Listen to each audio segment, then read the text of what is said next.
Nació en Yablonnoye, Ucrania en aquel entonces en la Unión Soviética, el 16 de octubre de 1936, una pequeña aldea en tiempos de hambruna del Holodomor, donde morían cientos de personas cuyos cadáveres se amontonaban en las calles y campos.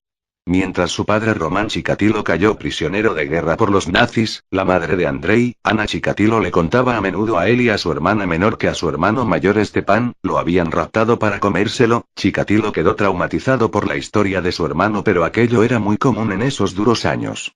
Este hecho marcaría notablemente al niño, quien se sentía en esos momentos más solo que nunca. De hecho, no existe ningún documento que informe acerca del nacimiento o muerte de Stepan, pero la manera en cómo su madre se lo contaba hacía que la historia pareciera verídica. En la escuela era muy introvertido, incapaz de aceptar su miopía, sus primeras gafas las tuvo a los 30 años, y padeció enuresis nocturna hasta los 12 años. Siempre era humillado por los otros compañeros, cualquiera podía decirle lo que fuese, él se limitaba a escuchar y a aguantar. No era de extrañar que con el tiempo, su ánimo se llenase con las lágrimas contenidas y con todas esas injurias. A medida que iba creciendo, se hacía más tímido con las mujeres, tal fue el problema que en la adolescencia tuvo una relación sentimental con una chica del pueblo, pero su impotencia destruyó dicha relación. Como todo soviético, sirvió en el ejército y luego se dedicó a los estudios. Deseaba licenciarse en Derecho pero suspendió el examen de acceso a la universidad. Decepcionado, puso todo su empeño en prepararse profesionalmente, obteniendo 3 títulos. En ingeniería, marxismo-leninismo, lengua y literatura rusa. En 1971 se graduó de maestro. Sentía una creciente atracción por las menores de 12 años, y se colaba en los dormitorios para verlas en ropa interior mientras se masturbaba con la mano dentro del bolsillo. Más tarde Chikatilo se refugió en el estudio del comunismo, pero su fijación con el dogma político rayaba en la demencia. A pesar de su problema, pudo encontrar una esposa, y aunque era incapaz de mantener una erección, sí podía eyacular. Logró alcanzar en contadísimas ocasiones la suficiente erección para dejar embarazada a su esposa, pero no dejaba de pensar que la naturaleza lo había castigado castrándolo al nacer. Era un marido de carácter estable y trabajador, un padre que nunca levantaba la voz ante los hijos, un respetado miembro del Partido Comunista que leía los periódicos y se mantenía al corriente de la actualidad. En la escuela en la que trabajaba, sus alumnos no lo tomaban, se negaban a comportarse bien e incluso fumaban delante de él en la clase. Más tarde Chikatilo abusaría sexualmente de sus estudiantes, tanto chicos como chicas, lo que le costaría el trabajo en 1974. El 22 de diciembre de 1978, Chikatilo mató por primera vez cuando tenía 42 años. Abordó en la calle a una niña de 9 años de edad y la convenció para que se fuera con él a una cabaña que poseía en las afueras de la ciudad. Sabía cómo hablar a los niños, él mismo había sido maestro y tenía a sus 2 hijos. Una vez allí la desvistió con violencia. Accidentalmente, le hizo un rasguño del que brotó sangre, hecho que le propició una erección inmediata, estableciendo el vínculo fatal entre sangre y sexo. Luego, sacó un cuchillo y se lo clavó a la niña en el estómago. Con cada puñalada notaba que se acercaba más al orgasmo, por lo que no cesó de hacerlo hasta la eyaculación. Chikatilo había intentado satisfacer su necesidad sexual movido por la esperanza de llegar a ser igual que los demás. 2 días después de este crimen, la policía encontró los restos de la niña en el río Grusotka, y cerca de la cabaña de Chikatilo una gran mancha de sangre. Los policías interrogaron al hombre, pero acabaron inculpando a otro agresor sexual, Alexander Kravchenko. Chikatilo era, por las paradojas que marcaban sus actos, más dual que nunca. Era el típico marido sumiso y asexual. Hacía todo lo que su mujer le ordenaba o casi todo. Ella solía desear los placeres del lecho con más frecuencia que él, y eso los llevaba a frecuentes discusiones, a que ella le recordase en todo momento lo taciturno e inerte que era. La acusación de haber acosado sexualmente a sus estudiantes le costó el trabajo, pero consiguió uno nuevo en una fábrica en el que tenía que estar viajando constantemente. Este constante movimiento le ayudaba a escoger sus nuevas víctimas. En 1981, se convirtió en funcionario de abastecimiento de una fábrica, y el trabajo, que lo obligaba a recorrer una buena parte de la región, le proporcionaba la fachada perfecta. 3 años pasarían antes de que Chikatilo asesinara por segunda vez. El 3 de septiembre de 1981 asaltó a su segunda víctima, llamada Larisa Tkachenko, prostituta de 17 años de edad. La convenció de ir con él al bosque para tener relaciones sexuales, pero falló en el intento por lo que ella se rió de él, esto lo enfureció, perdió el control, estranguló a la mujer y eyaculó sobre el cadáver, mordisqueó su garganta salvajemente, le cortó los senos y en su frenesí se comió los pezones. Luego, comenzó a lanzar aullidos mientras bailaba una danza de guerra alrededor del cuerpo, dejó el cuerpo sin vida con un palo enterrado. En esos momentos supo que volvería a matar. Los dos primeros asesinatos de Chikatilo tuvieron cierto carácter fortuito. Es posible que, en ambos casos, sus intenciones fueran solamente de índole sexual. Los gritos de terror lo excitaban, pero era el asesinato en sí lo que presentaba para él el acto sexual supremo. Su tercera víctima fue Liuba Biryuk, fue raptada de un pueblo y fue acuchillada 40 veces en el bosque. Le mutiló los ojos, y esto se volvería algo común en sus asesinatos, la firma mortal de Chikatilo. Chikatilo asesinó a otras 3 personas ese año, y entre ellas se encontraba su primera víctima masculina, Oleg Podzibaev de 9 años de edad. El cuerpo no se encontró pero Chikatilo afirmó ser el responsable y que le había arrancado los genitales. La prensa estaba enloquecida con el asesino en serie, el modus operandi era siempre el mismo, sus víctimas siempre se encontraban en los bosques, con indicios de violencia y sadomasoquismo, y en ocasiones les faltaban miembros a las víctimas. Se trataba de niños, niñas y chicas jóvenes. Entre ellos había muchos escapados de casa y retrasados mentales, pues se dejaban convencer más fácilmente y agradecían su ayuda en el laberinto del sistema de transportes local, con el que no estaban familiarizados. En 1984 asesinó a 15 personas, mientras el tiempo entre sus asesinatos iba disminuyendo, el número de víctimas iba en ascenso. Chikatilo los elegía entre la multitud en estaciones ferroviarias y en paradas de autobús, y con algún pretexto, los convencía para que lo siguieran a alguna zona boscosa.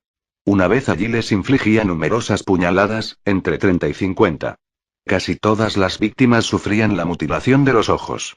A las adolescentes o chicas jóvenes les seccionaba los pechos o los pezones, ya fuera con sus afilados cuchillos o con los dientes.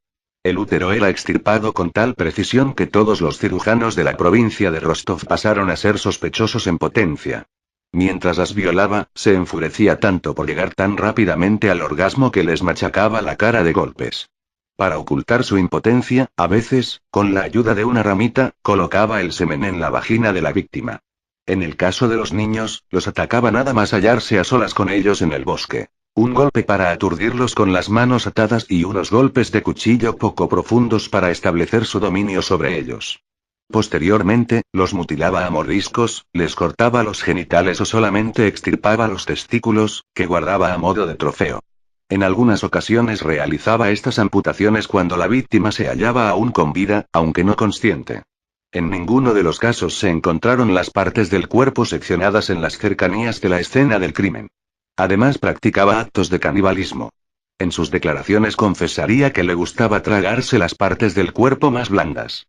El Instituto Serbsky, en Serbsky Center, de Moscú diseñó el perfil de un hombre ostensiblemente normal, probablemente casado, con un trabajo regular. Por el semen hallado en los cuerpos de sus víctimas, se supo que su sangre era del grupo A. El 14 de septiembre de 1984, detuvieron a Chikatilo en el mercado de Rostov, pues en líneas generales encajaba con la descripción del asesino, pero no pudieron demostrar nada más. Chikatilo parecía un hombre respetable, y tras hacerle un análisis de sangre, esta resultó ser de grupo A. Enseguida fue puesto en libertad sin cargos. Por esas alturas, los archivos de la policía contenían datos de unos 26.500 sospechosos. Cuando apareció el cadáver número 30, los periódicos empezaron a dar noticias del posible asesino en serie, quienes todos creían un retrasado mental, a pesar que la policía no estaba de acuerdo. Esto puesto que la amplia dispersión territorial del asesino indicaba que éste disponía de un vehículo, factor que en Rusia no era escaso. Posteriormente Chikatilo fue acusado de haber robado un rollo de linóleo de su oficina. 7 meses después, con ese caso aún pendiente, fue arrestado por comportamiento impropio en la estación de autobuses de Rostov y fue sentenciado a 15 días en prisión. La policía creía que él era el asesino, así que compararon la sangre de Chikatilo con el semen encontrado en los cuerpos de las víctimas e inexplicablemente no era el mismo tipo de sangre. Fue sentenciado a 1 año en cárcel por el robo del linóleo, pero el juez simpatizó con él y lo liberó antes. El 17 de octubre de 1990 volvió a matar en un bosque cercano a la estación de Don Leshov. Este crimen absorbió a toda la policía local y a una fuerza antidisturbios de 100 hombres. Pero 2 semanas después, Chikatilo volvió a actuar, y esta vez fueron unos 600 detectives los encargados de investigar a lo largo de la línea de los bosques, en donde montaban guardia 3 o 4 oficiales en los apeaderos más aislados. El 6 de noviembre de 1990, uno de estos detectives, un sargento llamado Igor Rybakov, vio surgir del bosque un hombre con traje y corbata. Mientras observaba cómo este se lavaba las manos en la fuente, advirtió que tenía un dedo vendado y una mejilla manchada de sangre. Rybakov le pidió la documentación, no tenía motivos suficientes para arrestar a Chikatilo, sin embargo, dejó constancia del incidente. Al día siguiente, se encontró el cadáver de una chica en esa misma zona. El homicida tenía que haber pasado por la estación, y el culpable no podía ser otro que el sospechoso del informe de Rybakov. Lo arrestaron el 20 de noviembre, sospechoso de haber asesinado a 36 víctimas, todos ellos mujeres y niños. Su esperma, aunque no su sangre, sí era apto. El fiscal general de la provincia de Rostov emitiría una orden de detención contra Chikatilo, efectiva a partir del 20 de noviembre de 1990. Ese mismo día fue retenido por la KGB, mientras este con paso lento y senil decía: ¿cómo pueden hacerle esto a una persona de mi edad? En los interrogatorios, afirmó que simplemente era un ciudadano normal, que no había cometido ningún tipo de delito, y que era objeto de una persecución absurda por parte de la policía. De destacar que Andrei Chikatilo llevó a los detectives de la policía de Rostov al lugar donde yacían 3 cadáveres que aún no se habían descubierto. Tanto la detención de Chikatilo, como la macabra búsqueda de los restantes cadáveres fueron filmadas. El 27 de noviembre prometió que estaba dispuesto a aportar pruebas de sus crímenes si no continuaban atosigándolo con los interrogatorios que le recordaban los detalles, y 2 días después se derrumbó ante un psiquiatra a quien acabó confesando 52 asesinatos. Posteriormente, guió a los investigadores a los distintos lugares con la esperanza de que el número de muertes lo convirtiera en un espécimen de estudio científico. Escribió una declaración firmada para el fiscal general, que decía: me detuvieron el 20 de noviembre de 1990 y he permanecido bajo custodia desde entonces. Quiero exponer mis sentimientos con sinceridad. Me hallo en un estado de profunda depresión, y reconozco que tengo impulsos sexuales perturbados, por eso he cometido ciertos actos. Anteriormente busqué ayuda psiquiátrica por mis dolores de cabeza, por la pérdida de memoria, el insomnio y los trastornos sexuales. Pero los tratamientos que me aplicaron o que yo puse en práctica no dieron resultados. Tengo esposa y 2 hijos y sufro una debilidad sexual, impotencia. La gente se reía de mí porque no podía recordar nada. No me daba cuenta que me tocaba los genitales a menudo, y solo me lo dijeron más tarde. Me siento humillado. La gente se burla de mí en el trabajo y en otras situaciones. Me he sentido degradado desde la infancia, y siempre he sufrido. En mi época escolar estaba hinchado a causa del hambre e iba vestido con harapos. Todo el mundo se metía conmigo. En la escuela estudiaba con tanta intensidad que a veces perdía la consciencia y me desmayaba. Soy un graduado universitario. Quería demostrar mi valía en el trabajo y me entregué a él por completo. La gente me valoraba pero se aprovechaba de mi carácter débil. Ahora que soy mayor, el aspecto sexual no tiene tanta importancia para mí, mis problemas son todos mentales. En los actos sexuales perversos experimentaba una especie de furor, una sensación de desenfreno. No podía controlar mis actos. Desde la niñez me he sentido insuficiente como hombre y como persona. Lo que hice no fue por el placer sexual, sino porque me proporcionaba cierta paz de mente y de alma durante largos periodos. Sobre todo después de contemplar todo tipo de películas sexuales. Lo que hice, lo hice después de mirar los vídeos de actos sexuales perversos, crueldades y horrores. Lo que la policía dedujo de esta declaración, es que el asesino trataba de buscarse una posible salida alegando una enfermedad mental, una obsesión de tratamiento psiquiátrico. Los psiquiatras del Instituto Serbsky, no obstante, lo veían como un sádico prudente que no sufría ningún trastorno que pudiera impedirle ver que sus actos estaban mal, que eran actos premeditados. Por esa razón, en octubre de 1991 se dieron a conocer sus conclusiones, diagnosticando que el asesino estaba legalmente cuerdo. El juicio de Andrei Chikatilo se inició en abril de 1992 y duraría hasta octubre de ese mismo año. Con la cabeza rasurada, presenció su juicio desde un cubículo de metal para mantenerlo a salvo de la multitud enfurecida. El primer día deleitó a los fotógrafos esgrimiendo una revista porno, pero más tarde, abatido, se quitó la ropa y meneó su pene gritando: «Fíjense qué inutilidad. ¿Qué piensan que iba a hacer con esto?». Los jueces no dudaron en anunciar el veredicto que habían nominado. El 15 de octubre de 1992 fue sentenciado a la pena de muerte, y ejecutado de un tiro en la nuca en la prisión de Rostov-del-Don el 14 de febrero de 1994. Todos se han cambiado el apellido adoptando el apellido materno, Odnachev.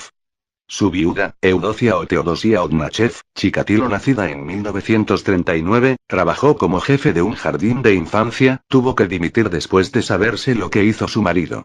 Formalmente se divorciaron en 1989. Trabaja en un mercado local de Kharkov. Su hija, Lyudmila, nacida en 1965, se casó en 2 ocasiones y dio a luz, está apartada de la vida pública. Su hijo, Yuri Odnachev, Chikatilo, nacido en 1969, combatió en Afganistán en Kandahar. Fue herido y estuvo 2 meses en la cárcel por robo de lanzacohetes por valor de $10.000 y su venta de vietnamitas, le dieron 2 años de libertad condicional. Trabajó en una fábrica en Novocherkassk. Después se mudó de Novocherkassk al distrito Pervomaisk, en las afueras de Kharkov, para vivir con su madre a finales de 1990. Aquí fue condenado en 1996 a 2 años de prisión por extorsión de uno de los empresarios locales. En 1998, 4 meses después de quedar en libertad, cometió un robo y volvió a ingresar en prisión por otros 6 años más. En 2004, decidió comenzar de nuevo y abrir su propio negocio. Yuri Odnachev fue acusado de intento de asesinato. Según la NTN, a las 7:20 del 9 de abril de 2009, un hombre no identificado fue internado en un hospital en Kharkov, Ucrania, con heridas de cuchillo en la mano izquierda y el abdomen. El herido era un adicto a las drogas de 30 años de edad, que afirmó que un conocido lo había atacado. Se encerró en el coche de su atacante y se dirigió al hospital, mientras se encontraba al borde del shock. Yuri Odnachev declaró que no atacó al hombre herido y que el adicto a las drogas le robó su coche y estuvo involucrado en algún altercado después de eso. Se sabe que Odnachev tiene una larga historia de conflictos con la víctima del ataque. Él no oculta que es el hijo de Andrei Chikatilo, al contrario, se siente orgulloso y celoso de su fama. No cree que su padre matara a 52 personas, cree que le imputaron asesinatos sin resolver. Yuri tiene un hijo llamado Andrei Odnachev, en honor a su abuelo.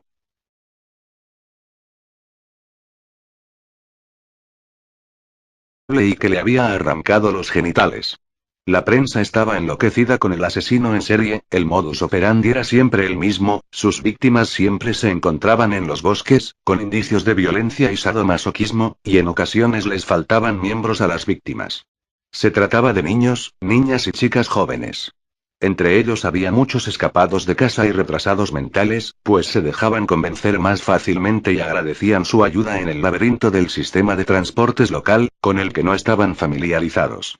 En 1984 asesinó a 15 personas, mientras el tiempo entre sus asesinatos iba disminuyendo, el número de víctimas iba en ascenso. Chikatilo los elegía entre la multitud en estaciones ferroviarias y en paradas de autobús, y con algún pretexto, los convencía para que lo siguieran a alguna zona boscosa. Una vez allí les infligía numerosas puñaladas, entre 30 y 50. Casi todas las víctimas sufrían la mutilación de los ojos. A las adolescentes o chicas jóvenes les seccionaba los pechos o los pezones, ya fuera con sus afilados cuchillos o con los dientes. El útero era extirpado con tal precisión que todos los cirujanos de la provincia de Rostov pasaron a ser sospechosos en potencia. Mientras las violaba, se enfurecía tanto por llegar tan rápidamente al orgasmo que les machacaba la cara de golpes. Para ocultar su impotencia, a veces, con la ayuda de una ramita, colocaba el semen en la vagina de la víctima. En el caso de los niños, los atacaba nada más hallarse a solas con ellos en el bosque. Un golpe para aturdirlos con las manos atadas y unos golpes de cuchillo poco profundos para establecer su dominio sobre ellos. Posteriormente, los mutilaba a mordiscos, les cortaba los genitales o solamente extirpaba los testículos, que guardaba a modo de trofeo. En algunas ocasiones realizaba estas amputaciones cuando la víctima se hallaba aún con vida, aunque no consciente. En ninguno de los casos se encontraron las partes del cuerpo seccionadas en las cercanías de la escena del crimen. Además practicaba actos de canibalismo. En sus declaraciones confesaría que le gustaba tragarse las partes del cuerpo más blandas.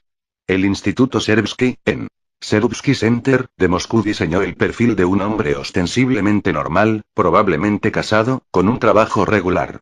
Por el semen hallado en los cuerpos de sus víctimas, se supo que su sangre era del grupo A.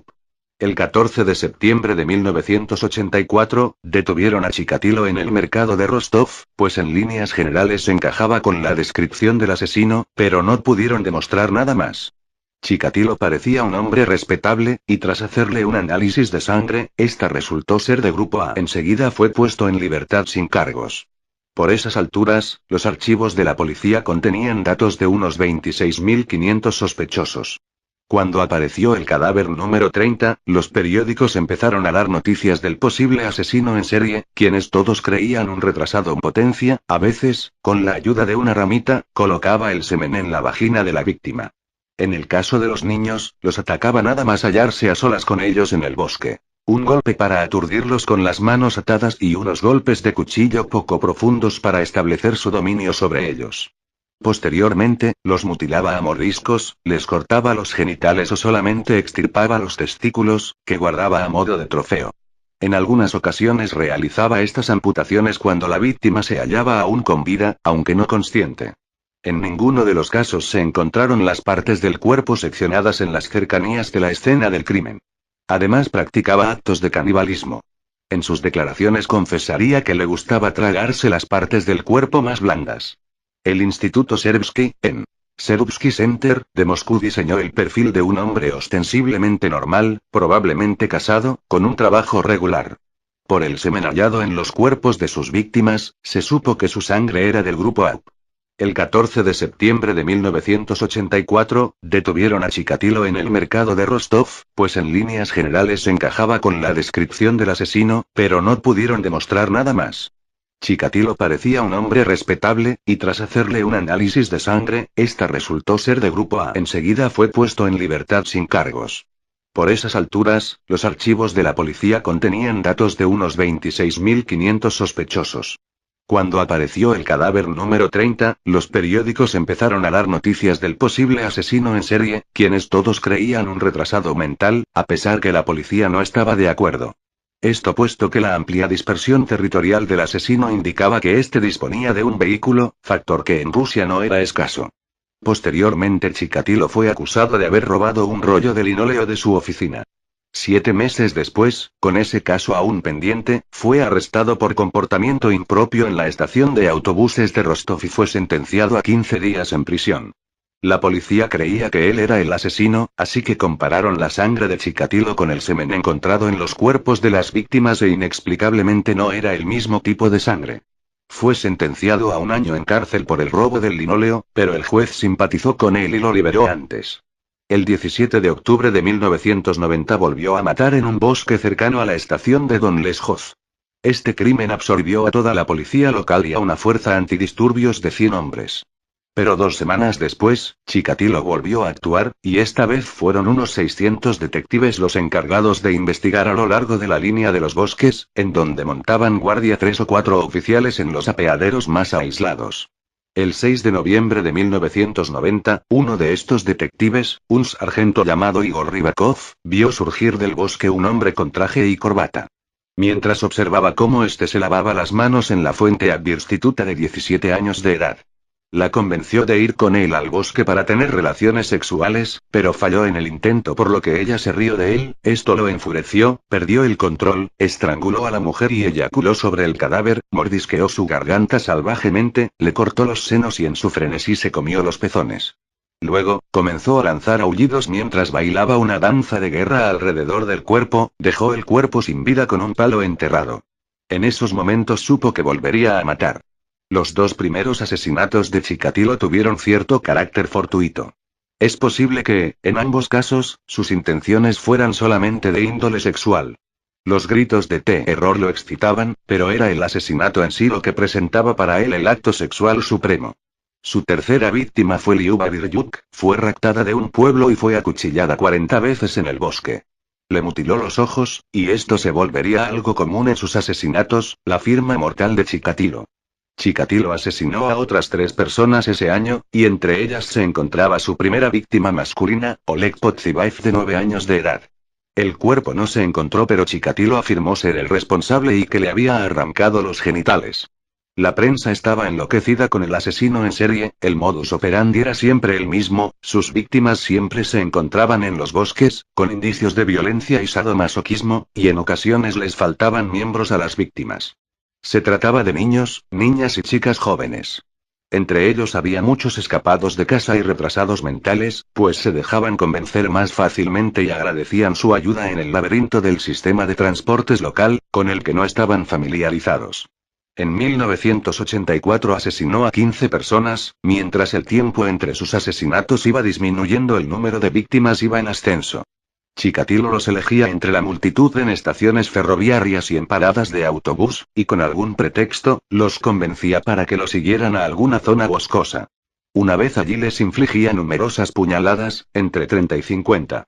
Casi todas las víctimas sufrían la mutilación de los ojos. A las adolescentes o chicas jóvenes les seccionaba los pechos o los pezones, ya fuera con sus afilados cuchillos o con los dientes. El útero era extirpado con tal precisión que todos los cirujanos de la provincia de Rostov pasaron a ser sospechosos en potencia. Mientras las violaba, se enfurecía tanto por llegar tan rápidamente al orgasmo que les machacaba la cara de golpes. Para ocultar su impotencia, a veces, con la ayuda de una ramita, colocaba el semen en la vagina de la víctima. En el caso de los niños, los atacaba nada más hallarse a solas con ellos en el bosque. Un golpe para aturdirlos con las manos atadas y unos golpes de cuchillo poco profundos para establecer su dominio sobre ellos. Posteriormente, los mutilaba a mordiscos, les cortaba los genitales o solamente extirpaba los testículos, que guardaba a modo de trofeo, en ambos casos, sus intenciones fueran solamente de índole sexual. Los gritos de terror lo excitaban, pero era el asesinato en sí lo que presentaba para él el acto sexual supremo. Su tercera víctima fue Liuba Biryuk, fue raptada de un pueblo y fue acuchillada 40 veces en el bosque. Le mutiló los ojos, y esto se volvería algo común en sus asesinatos, la firma mortal de Chikatilo. Chikatilo asesinó a otras 3 personas ese año, y entre ellas se encontraba su primera víctima masculina, Oleg Podzibaev, de 9 años de edad. El cuerpo no se encontró, pero Chikatilo afirmó ser el responsable y que le había arrancado los genitales. La prensa estaba enloquecida con el asesino en serie, el modus operandi era siempre el mismo, sus víctimas siempre se encontraban en los bosques, con indicios de violencia y sadomasoquismo, y en ocasiones les faltaban miembros a las víctimas. Se trataba de niños, niñas y chicas jóvenes. Entre ellos había muchos escapados de casa y retrasados mentales, pues se dejaban convencer más fácilmente y agradecían su ayuda en el laberinto del sistema de transportes local, con el que no estaban familiarizados. En 1984 asesinó a 15 personas, mientras el tiempo entre sus asesinatos iba disminuyendo, el número de víctimas iba en ascenso. Chikatilo los elegía entre la multitud en estaciones ferroviarias y en paradas de autobús, y con algún pretexto, los convencía para que lo siguieran a alguna zona boscosa. Una vez allí les infligía numerosas puñaladas, entre 30 y 50. Casi todas las víctimas sufrían la mutilación de los ojos. A las adolescentes o chicas jóvenes les seccionaba los pechos o los pezones, ya fuera con sus afilados cuchillos o con los dientes. El útero era extirpado con tal precisión que todos los cirujanos de la provincia de Rostov pasaron a ser sospechosos en potencia. Mientras las violaba, se enfurecía tanto por llegar tan rápidamente al orgasmo que les machacaba la cara de golpes.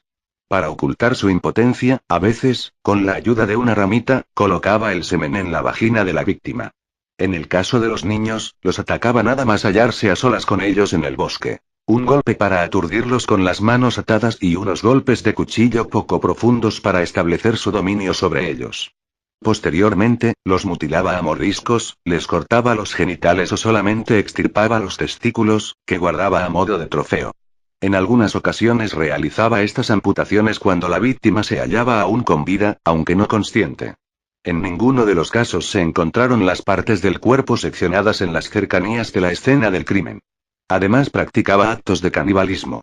En sus declaraciones confesaría que le gustaba tragarse las partes del cuerpo más blandas. El Instituto Serbsky, en Serbsky Center, de Moscú diseñó el perfil de un hombre ostensiblemente normal, probablemente casado, con un trabajo regular. Por el semen hallado en los cuerpos de sus víctimas, se supo que su sangre era del grupo A. 78, Chikatilo mató por primera vez cuando tenía 42 años. Abordó en la calle a una niña de 9 años de edad y la convenció para que se fuera con él a una cabaña que poseía en las afueras de la ciudad. Sabía cómo hablar a los niños, él mismo había sido maestro y tenía a sus 2 hijos. Una vez allí la desvistió con violencia. Accidentalmente, le hizo un rasguño del que brotó sangre, hecho que le propició una erección inmediata, estableciendo el vínculo fatal entre sangre y sexo. Luego, sacó un cuchillo y se lo clavó a la niña en el estómago. Con cada puñalada notaba que se acercaba más al orgasmo, por lo que no cesó de hacerlo hasta la eyaculación. Chikatilo había intentado satisfacer su necesidad sexual movido por la esperanza de llegar a ser igual que los demás. 2 días después de este crimen, la policía encontró los restos de la niña en el río Grusotka, y cerca de la cabaña de Chikatilo una gran mancha de sangre. Los policías interrogaron al hombre dentro del bolsillo. Más tarde Chikatilo se refugió en el estudio del comunismo, pero su fijación con el dogma político rayaba en la demencia. A pesar de su problema, pudo encontrar una esposa, y aunque era incapaz de mantener una erección, sí podía eyacular. Logró alcanzar en contadísimas ocasiones la suficiente erección para dejar embarazada a su esposa, pero no dejaba de pensar que la naturaleza lo había castigado castrándolo al nacer. Era un marido de carácter estable y trabajador, un padre que nunca levantaba la voz ante los hijos, un respetado miembro del Partido Comunista que leía los periódicos y se mantenía al corriente de la actualidad. En la escuela en la que trabajaba, sus alumnos no lo tomaban, se negaban a comportarse bien e incluso fumaban delante de él en la clase. Más tarde Chikatilo abusaría sexualmente de sus estudiantes tanto chicos como chicas, lo que le costaría el trabajo en 1974. El 22 de diciembre de 1900 nació en Yablonnoye, Ucrania, en aquel entonces en la Unión Soviética. El 16 de octubre de 1936, una pequeña aldea en tiempos de hambruna del Holodomor, donde morían cientos de personas cuyos cadáveres se amontonaban en las calles y campos. Mientras su padre Román Chikatilo cayó prisionero de guerra por los nazis, la madre de Andrei, Ana Chikatilo, le contaba a menudo a él y a su hermana menor que a su hermano mayor Stepan lo habían raptado para comérselo. Chikatilo quedó traumatizado por la historia de su hermano, pero aquello era muy común en esos duros años. Este hecho marcaría notablemente al niño, quien se sentía en esos momentos más solo que nunca. De hecho, no existe ningún documento que informe acerca del nacimiento o muerte de Stepan, pero la manera en cómo su madre se lo contaba hacía que la historia pareciera verídica. En la escuela era muy introvertido, incapaz de aceptar su miopía, sus primeras gafas las tuvo a los 30 años, y padeció enuresis nocturna hasta los 12 años. Siempre era humillado por los otros compañeros, cualquiera podía decirle lo que fuese, él se limitaba a escuchar y a aguantar. No era de extrañar que con el tiempo, su ánimo se llenase con las lágrimas contenidas y con todas esas injurias. A medida que iba creciendo, se hacía más tímido con las mujeres. Tal fue el problema que en la adolescencia tuvo una relación sentimental con una chica del pueblo, pero su impotencia destruyó dicha relación. Como todo soviético, sirvió en el ejército y luego se dedicó a los estudios. Deseaba licenciarse en Derecho, pero suspendió el examen de acceso a la universidad. Decepcionado, puso todo su empeño en prepararse profesionalmente, obteniendo 3 títulos. En ingeniería, marxismo-leninismo, lengua y literatura rusa. En 1971 se graduó de maestro. Sentía una creciente atracción por las menores de 12 años, y se colaba en los dormitorios para verlas en ropa interior mientras se masturbaba con la mano hombre, pero acabaron inculpando a otro agresor sexual, Alexander Kravchenko. Chikatilo era, por las paradojas que marcaban sus actos, más dual que nunca. Era el típico marido sumiso y asexual. Hacía todo lo que su mujer le ordenaba, o casi todo. Ella solía desear los placeres del lecho con más frecuencia que él, y eso los llevaba a frecuentes discusiones, a que ella le recordase en todo momento lo taciturno e inerte que era. La acusación de haber acosado sexualmente a sus estudiantes le costó el trabajo, pero consiguió uno nuevo en una fábrica en el que tenía que estar viajando constantemente. Este constante movimiento le ayudaba a escoger sus nuevas víctimas. En 1981, se convirtió en funcionario de abastecimiento de una fábrica, y el trabajo, que lo obligaba a recorrer una buena parte de la región, le proporcionaba la fachada perfecta. 3 años pasarían antes de que Chikatilo asesinara por segunda